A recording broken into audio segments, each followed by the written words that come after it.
Besides Bobby, now when you look at the industry, who do you see? It looks like it's the same sort of people. That's what I was talking about when I meant, the comedy industry seems to be stagnant. No. If a comedy show holds today, I kind of know what the lineup will look like. You know what I mean? I'm worried about that. Are you? Who's coming up that you're seeing that we should be excited about? Like, I don't know. Okay, Bobby don't pass that level. Bobby don't do that.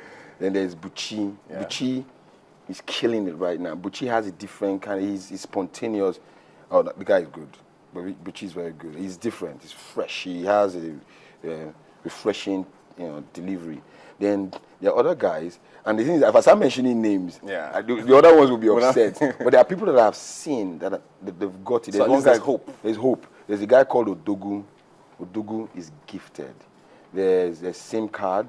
SIM card is also gifted, and we are working on him. SIM card is still very raw. Very raw. So we're trying to cook him right now. Yeah. And there are other people, there are loads of them. There is one, Aji Baba, is growing right now. And I'm endorsing these guys. They have to pay me for this.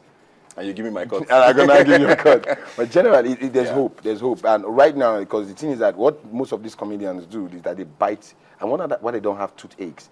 Because they just bite from themselves. You understand? I did one gig recently, and I went on stage. I don't want to mention his name. I will not endorse him.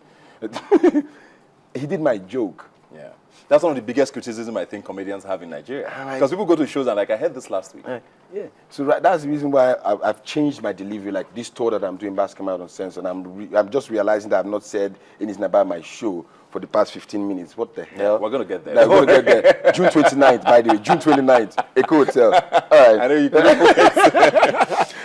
Just one more controversy now, with the rape joke. I don't want to ask anything about the rape joke, because, you've done interviews on it already. But what have you learned from that experience? Because I know it wasn't something you said on stage. It was also not necessarily your joke. Yeah, it wasn't mine. It was something you shared. I shared. But the fact that you shared it got you all of the heat, And I think you also granted an interview later, sometime in the UK, I think, and people said, there was this comment about, this guy still doesn't get it. And a lot of girls were still angry. You still don't get it. So what has been the biggest lesson for you from that? No, none. None, actually. The thing is, we are all hypocrites in this country. Interesting. Yeah, yes, we are. Most of us, actually. The thing is, it's a joke. Do you understand? It's just a joke. I'm not celebrating rape. I'm not saying people, it's just a joke. Do you understand? And they were to just kill me, And I'm sorry about it. Honestly, I am sorry about it. But I tried as much as possible not to let it consume my creativity. Because if I start saying, you cannot talk about this, because honestly, everything... So you don't think there are some topics that should be untouchable? The thing is that there shouldn't be any topic that is untouchable. It's a joke. Do you understand? I crack jokes about my own death. Do you understand? And people laugh about my death. I don't know if you've seen the joke. I did a joke that I died. And, Bobby did a joke sending me to hell. Do you understand? So it's just a joke. It's just, let's grow beyond. I'm not going to crack a joke about rape ever again. Actually, I shouldn't be even saying the word again. You understand? Because I've learned my lesson. I'm not going to go towards that part ever again. But then let's look at it. Comedians also crack joke about imbeciles, about people that are sick, about poor people. Trust me, you don't celebrate the poor people. These guys can't eat.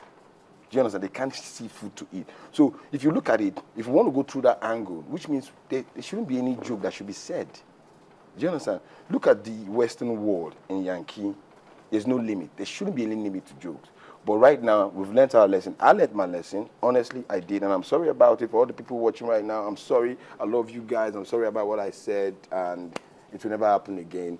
I'm never going to crack a joke about a girl ever again. But generally, we shouldn't have limits to all these things. But the truth is, if you look at it, it's actually because of it was. If I had said the joke on stage, it would have been more receptive, But let's talk about my show instead of the joke. Yes, but I'm happy that joke came out, though. That controversy. Why? It helped me sell my tickets. I sold out. My show was sold out, like big time. Like we sold out, and we sold. That's they're selling standing tickets. That was supposed to be 25. No, there was no standing ticket, but the regular ticket was £25. And because of the controversy, the Guardian, the London Guardian carried the story.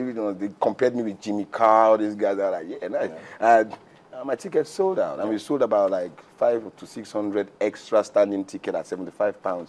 Yeah. So I'm looking for another controversy, but definitely not that one. Yeah, just before we go on to your show now, does it worry you though that people search your name on Google now, and one of the first things that comes out is the rape joke guy? The rape joke imagine someone down in Australia Googles Basketmouth the comedian and says that this is the guy who jokes about rape. Does it worry you? Not at all, because we all have our own crap, but it's better than. I still prefer the rape joke guy than something worse than the guy that raped a girl. You understand? But it doesn't worry me. I still actually, the truth is, I'm actually booked to do a gig in Australia in November. Yeah. I want to go to Australia, so you just made me very jealous. Yeah. Let's talk about your show now. Yeah, thank you. June 29th. What is happening? Yeah, we're doing. I started doing. I'm sorry, I'm sweating. With the questions that hot now. The question, the rape joke just made me sweat. I've been avoiding that joke for a long time. That made me sweat now. So. Whew. Okay. Okay. I did. I've now been doing Basketmouth on Sense years back, like about 8-9 years ago. Thereabout.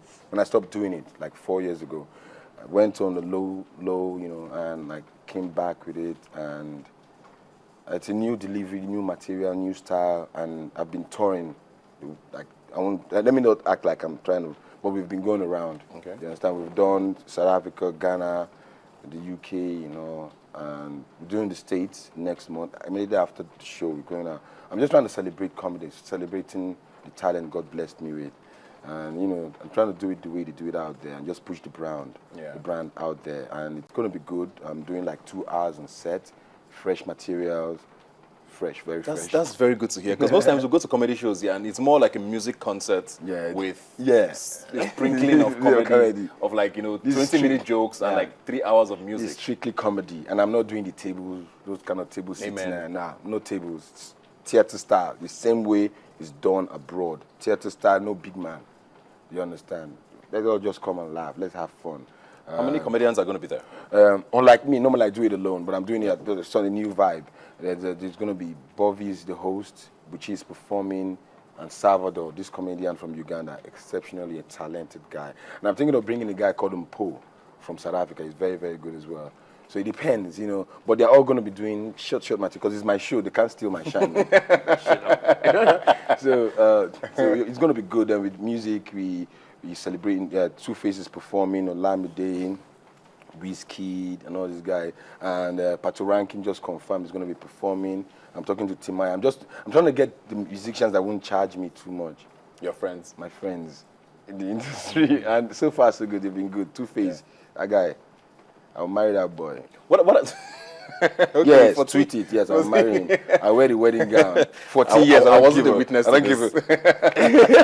No, but Two Faces is an amazing guy. I have to attest to that. But like I said earlier, about your show in South Africa. What has all of this traveling? And you've done a lot of shows now in South Africa. With Trevor Noah, with who's the guy with David Cow. You've done shows with all of these people. You've done shows in Europe.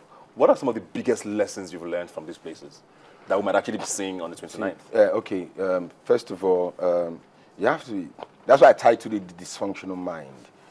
I'm going in there. I'm bringing out all the crap. There's some things I think about that I can't say. I don't like saying because people might, But this time around, I'm infusing those thoughts and make it acceptable. Like those crazy ideas, those crazy thoughts that comes to my head. It's going to bring everything. And so far, so good. It's been working. We've done the tours, and everybody loved it, and thank God for that. And I'm bringing it, but Nigeria is going to be different. Like Lagos is going to be different because I'm putting more into it. You understand?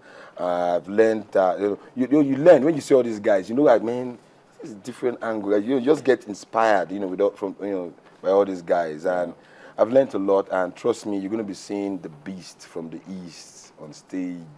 On the 29th. 29th of June. Venue? Emeka Hotel. Gate fees 5,000 naira. Only. Kings Row 20,000. Kings Row 100,000. Queens Row 20,000. Okay. Yeah. So we're doing. But Kings Row is front, obviously. Kings Row is the front one. Queens Row is the one behind. Then 5,000 naira. The rest. I don't want to but it's good. I'll make everybody see, get a good view. Everybody's gonna get a good view. And it's at Echo Hotel. It's at Echo Hotel. 29th of June. 29th of June. Good luck with that Basketmouth. Thank you very much. Thank you very much for being here and today. I don't like the fact that you actually asked me that rape joke question. I don't want to talk about it. I'm sorry about what I did. Nigeria, I'm sorry. I'm sorry. Basketmouth is sorry. Thanks for being here today. See, I'm looking fresh, man. Yeah, look at me, boy. We're going to have to go on a quick break now and be right back with more right here on the Bites. Please stay with us.